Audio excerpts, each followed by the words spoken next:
Hey, it's Noelle from Country Credits. I'm here with Maggie Baugh, an artist, songwriter, producer. She does so much. So we're happy to have you, Maggie. How are you? Hey, how are you? I'm excited to be here. Yay. So yeah, I just wanted to kind of jump in for people that don't know you or know you but don't know your whole story. I kind of want to jump in and have a background story on like how you got to Nashville, how you got into music, and then how you got into all the other sides of the industry, not just songwriting and artistry. Well, actually, I'm from South Florida, Boca Raton, East Coast, and I started playing violin when I was 6 years old. I went to a fine arts school around the age of 11. I went for classical music. I was in and out of orchestras my whole life, and then I actually started getting bullied at school around the age of 12, and almost took my own life. But then decided to start writing music and using song lyrics and country music as a way to cope and deal with what I was going through. I came to Nashville for the first time when I was 13 and recorded a full length record, put it out, and started playing shows down in South Florida, anything from fairs and festivals to songwriter rounds to then later being able to headline my local hometown festival 10 years later. Moved to Nashville when I was 18, and I've been here ever since. Wow. So how old are you now? How long have you been there? 23, so I've been here for 5 years. Wow. Wait, so did you say you put out a record at 13? Yes. Wow, that is so crazy. Um, It's not out anywhere now. I deleted all that from everywhere. it wasn't one of your favorites. Yeah, so your No, no, no. debut album, I guess we'll call it then, um, is coming out very soon, which I'm very excited about. And I know you have a lot of fans. So that'll be Dear Me. And then obviously the main track, the title track, Dear Me, it's just so emotional. So if you want to like talk about that and what it means to you, I would love that. Yeah, thank you. So Dear Me actually drops September 29th on Friday, this Friday. So it's release week. Come on. Yeah. And Me, Dear Me is my mental health journey and it's my mental health story. I've always, in the beginning of this year, I really didn't know that I was going to be recording and putting out an album. I just was like, you know what? I'm going to make a pact to myself this year that if I write a song and I love it, I'm going to put it out while I can, while I'm independent and while I can make those choices. But I always told myself that if I ever put out an album, I'd want it to be called Dear Me, and I'd want to finally be able to tell my mental health story. Like I told you before, I almost took my own life when I was very young. And I never really liked it when artists went in and used those kinds of things, talking points to make their way in the industry. I kind of think that hard work and the music and perseverance will get you to where you need to be and not have it be, oh, I'm famous because I'm talking schools. Does that make sense? Right. I mean, Yeah. I think people who do are absolutely amazing. And I really truly love the people who talk in schools. For me, I just wanted to be able to be an artist first.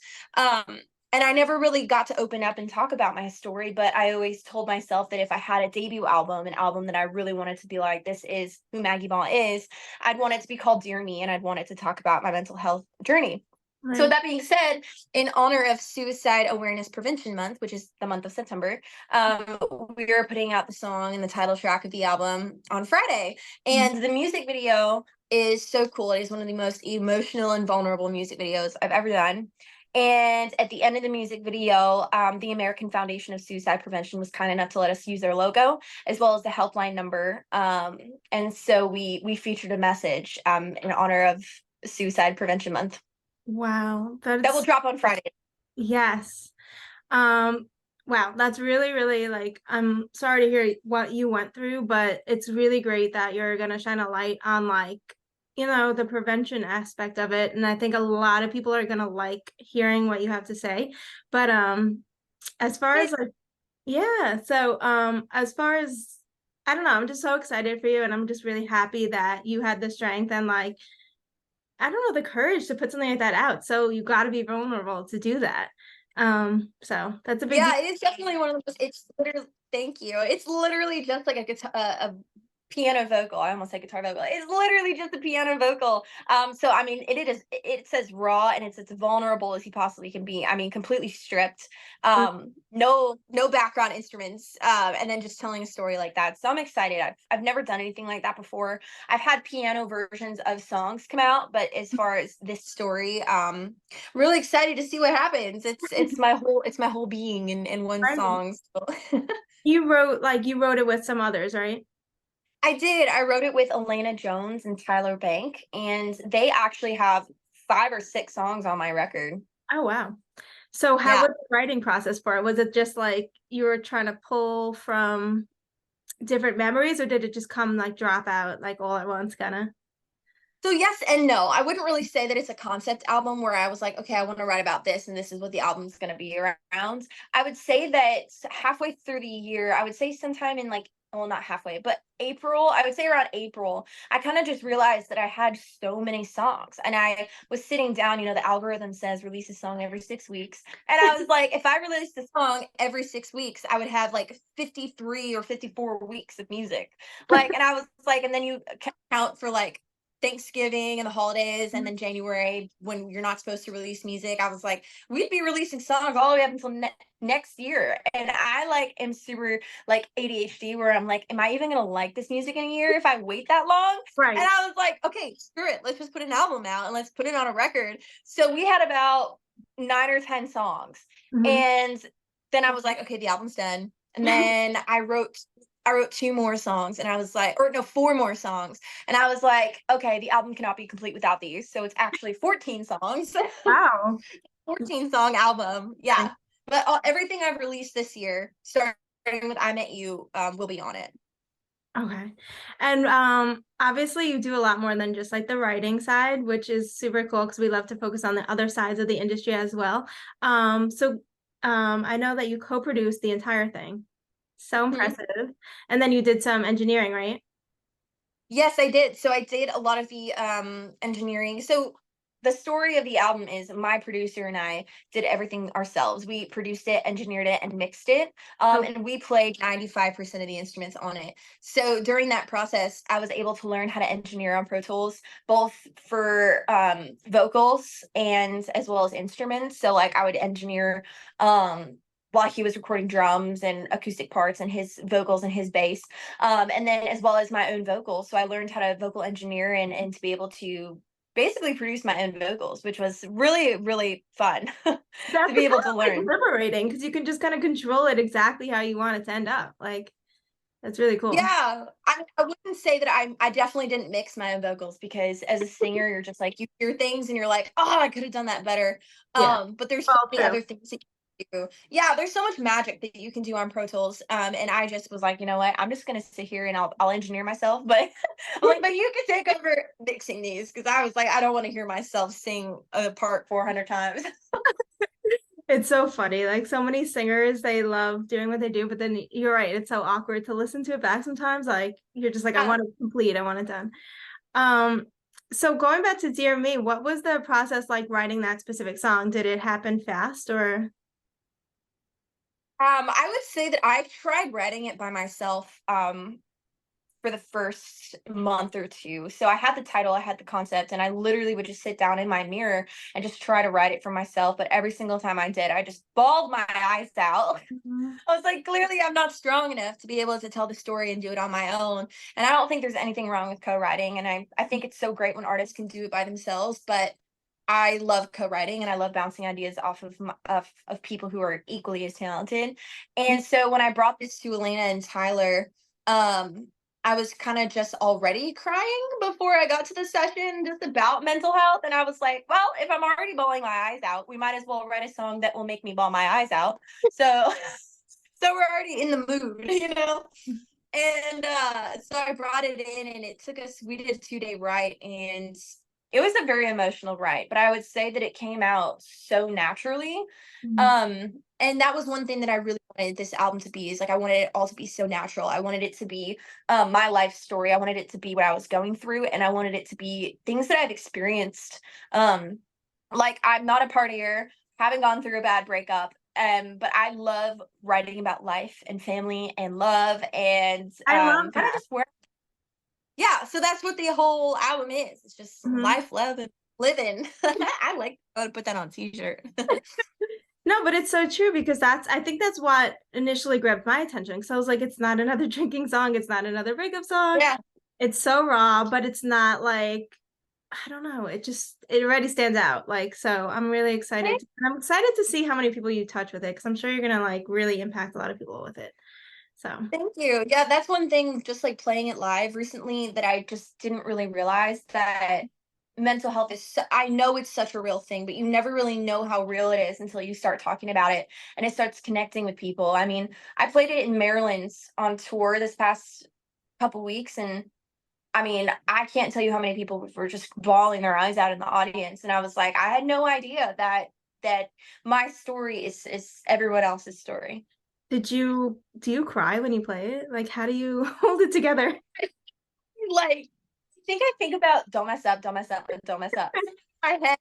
So I don't think I really, I'm kind of just like relaying the words because I know if I really feel them, I'm gonna start crying on stage. And I'm such a mush. Like, I'm such a mushy human. Like, we could be talking about something now and I could just start crying. Like, I so like I think I've just learned to distract myself Right. recently when I think.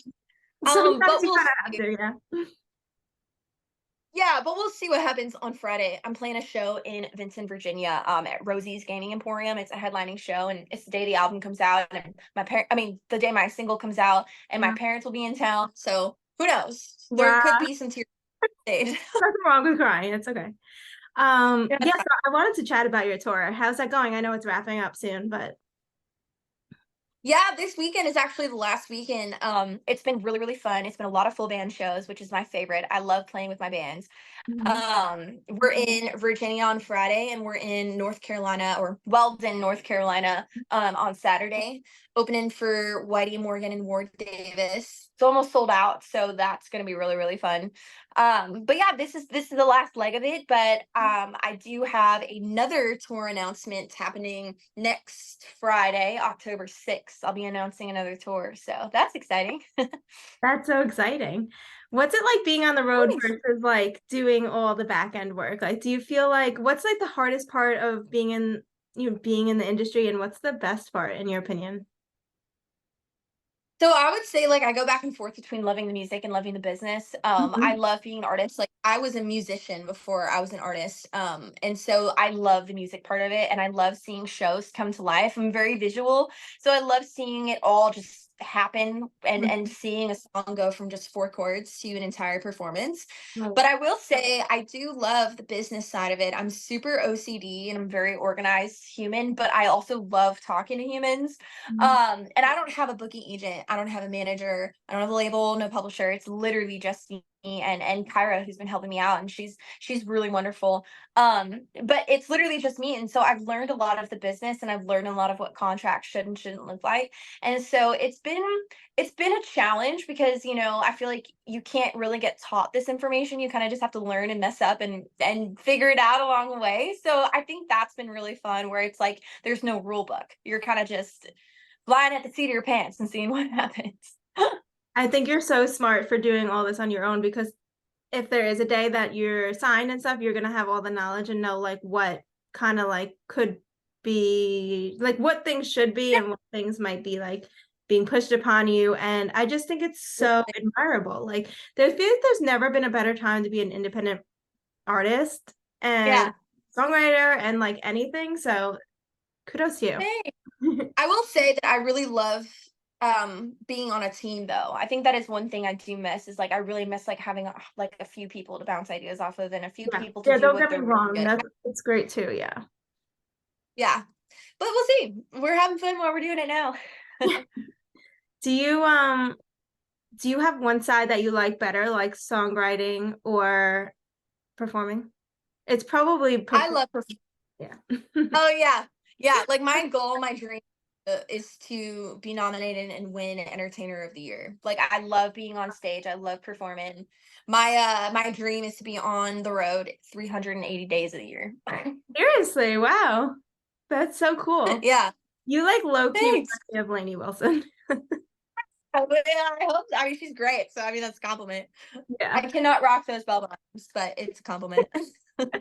I was gonna, so who's like your most influential, I guess people, it doesn't have to even be music, but like the most inspirational like quotes, advice that you've gotten that you feel like shaped who you are? I would say that the most influential advice that I've ever gotten was from a young girl named Caroline Cole. She was signed to Sony and went on tour with Reba McEntire when she was 16. And I actually got to see her play live in North Carolina when I was like 11 or 12. I wasn't even songwriting at the time, but she told me to play anywhere and everywhere I can because I never know who's watching. And Right. ever since that day, I have played everywhere and everywhere I can. Wow, that's great. Yeah, that's definitely relevant for anyone trying to do this business. Mhm. Um, and then as far as like writers, do you have or anyone in the business, do you have like people that you dream of working with or that you currently work with that you definitely want to mention? There's so I would say what? there's so many talented people. I know there are so many talented humans in this town.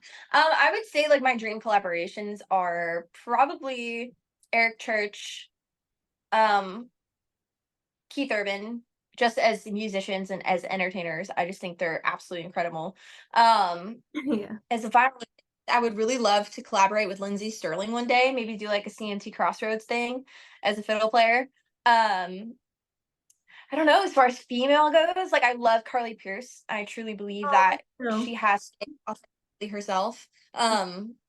Putting out the music that is 100% her. I love Ashley McBride. I think that, like I said, she just stays true to herself, and I love their songwriting. But I Right. would say Keith Urban and Eric Church for sure because I truly believe that they're not stuck in one box. I think that Mhm. they're really they have their brand and they have who they are as artists, but who they are as artists aren't necessarily in one little category, you know? Same with me, like I want to be just like Keith Urban, being able to sit on a stool in the middle of an arena playing a song on his acoustic guitar and then just shredding on electric guitar like 5 minutes later, you know? Like I don't think I'm just in one box. I think I really go I alternate between traditional country rock and I'm a fiddle player, you know? So it's like all the things. So cool.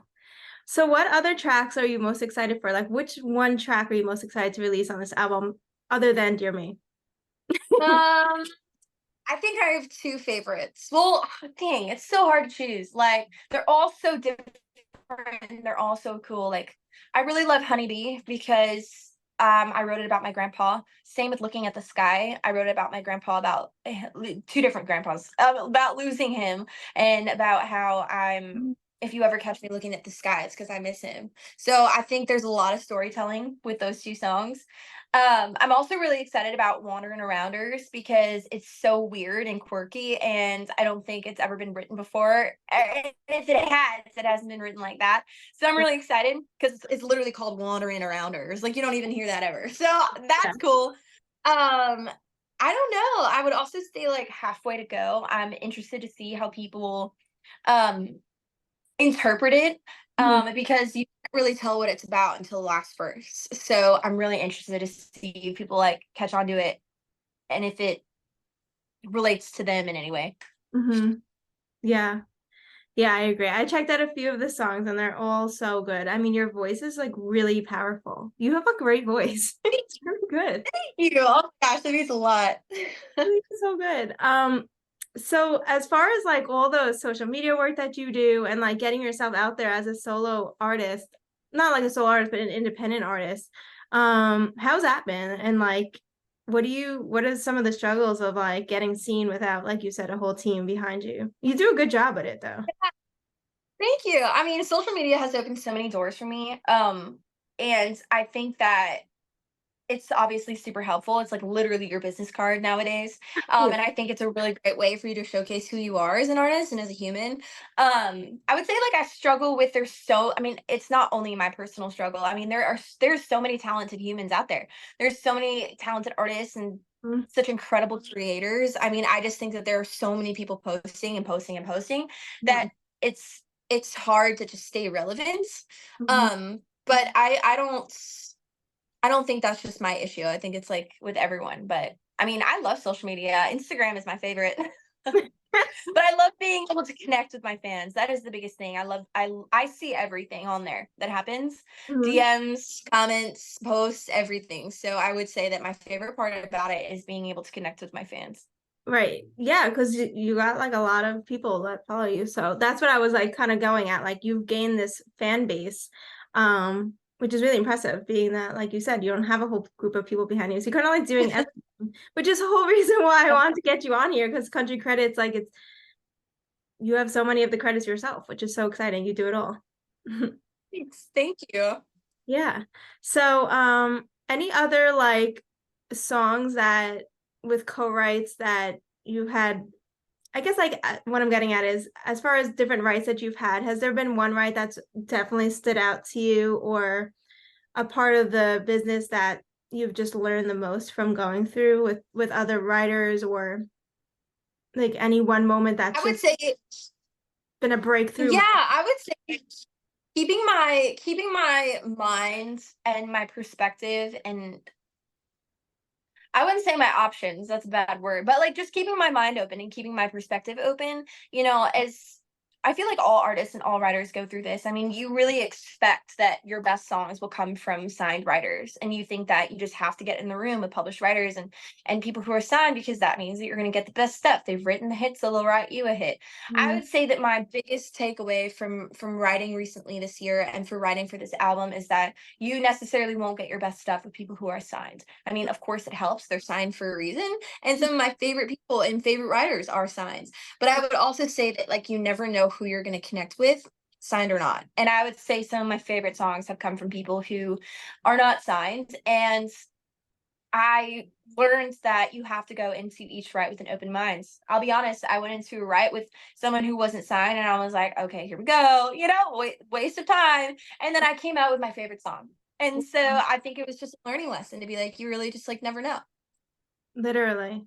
Yeah, that kind of my next question was like about like what do you hope to leave people feeling when they listen to the album? And it just kind of the same topic of like you can't even judge anything from like the little Yeah. glimpse. You gotta give it the whole, 9 yards. So what is like with the album dropping? I feel like you must have so many emotions because it's like you said it's so personal that it's like, okay, Yeah. you go. I was So like, here you go. Here's my whole life and soul. Please be careful with it.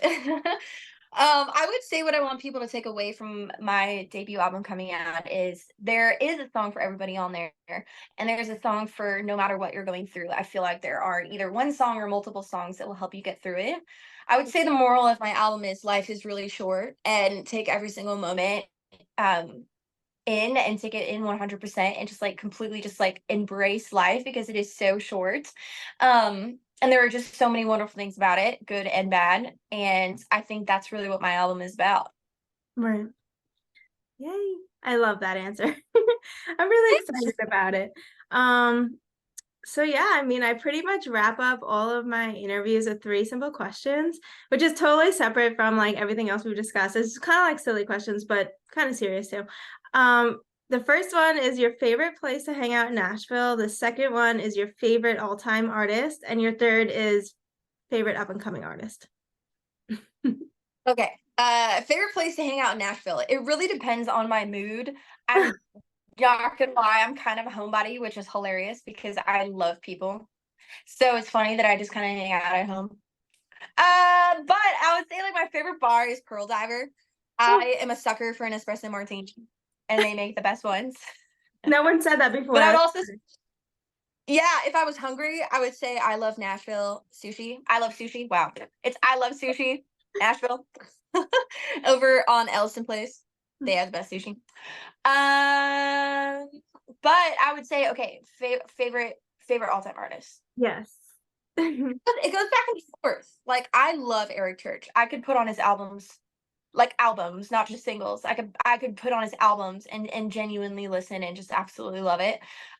Kid Moore is another one. His Wild World album, I could listen to it all the way through. Maren Morris.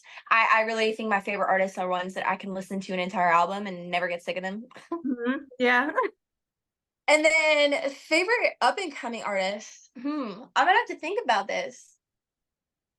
I mean, Up and coming, is that like people who haven't had like hits or I mean, it could be anyone. I've had literally people say, yeah, like someone who I've had people say all different answers. It could be someone like sitting in their room doing songs. It could be someone like getting in the first tour.